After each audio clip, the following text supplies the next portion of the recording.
Hvis du har lyst til at få dine produkter certificeret, så sker der typisk det, at du sender en mail til mig på lene@allergycertified.com, og så sender jeg dig sådan en lang mail med det har vi brug for, gå ind og tjek det her link for mere information, og så vedhæfter jeg også en kontrakt, så du har mulighed for sammen med dine kolleger at læse om, hvad er det vi har brug for, hvad koster det at samarbejde med os, hvor lang tid tager det typisk.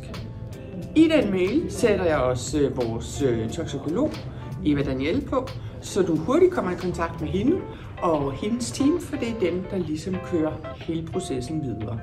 Så nu vil Eva fortælle lidt om, hvad der ligesom sker fra første kontakt.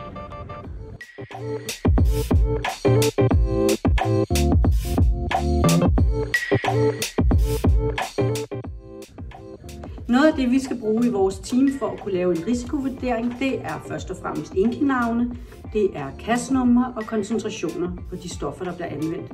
Derudover så skal vi bruge det, der hedder MSDS'er og TDS'er. Det er sådan noget, som jeg står med her, hvor man kan se urenhederne i de forskellige stoffer. Og så skal vi også bruge 100% composition breakdown for alle de råvarer, der bliver brugt i produkterne. Og det vil sige, at 100% composition breakdown, det vil sige, at en råvare kan bestå af flere forskellige stoffer, og vi skal vide alt om de her stoffer. Der kan være tilfælde, hvor vi også skal lave en ekstern test, og der sender vi på et testlaboratorium. Det kan fx være, hvis det er et produkt, der indeholder farve, så vil vi teste for nikkel eller kobolt.